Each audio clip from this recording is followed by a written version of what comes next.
I just want people to know that the work of diversity and inclusion is evolving, and we're not going to be there overnight. But one step at a time, we're going to make OU a more diverse and inclusive place.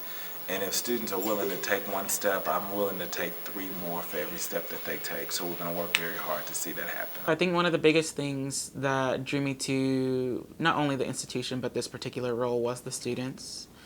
I think that they have been so phenomenal in being patient, and being kind, and getting me to a point where I do understand why things are the way that they are. But also on the opposite end, I think it's been important for them to have somebody to see a different perspective and then offer them other things that I've seen on different campuses that may not have been thought about in the past. I think that's one of the biggest things that I've learned, is to really listen with the intent of understanding.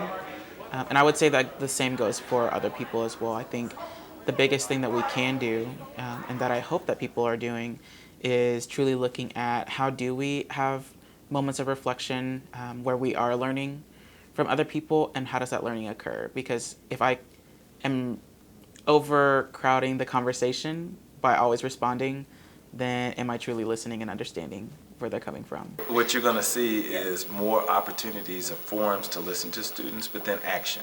And so, we recruited this year our largest and most diverse class. 37% of the freshman class comes from an ethnic diversity. You're going to see a greater increase there, but you're also going to see a greater work in climate issues. We're going to work very hard to make sure we listen to students on how we can make our campus more inclusive.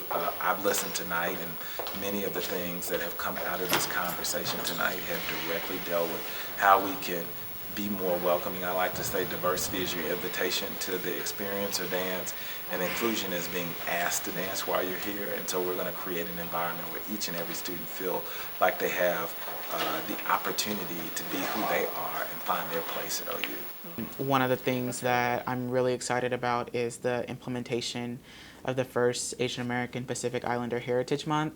That has never occurred on this campus before, and so I think that's one of the first instances that I can think of things to kind of look for in the horizon, and hopefully things that continue throughout my time here and after my time here, and then some different programs related to what are those programs and services that we are currently missing, and how can we bridge those gaps.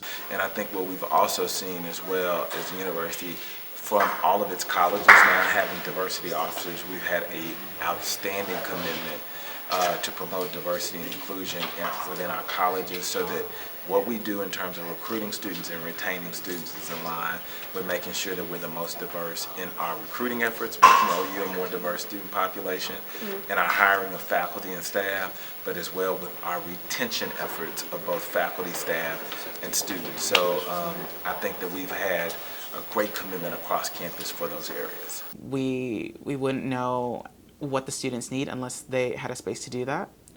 And so it's been important for me to be able to provide that space and arena and environment for them to feel comfortable to do that.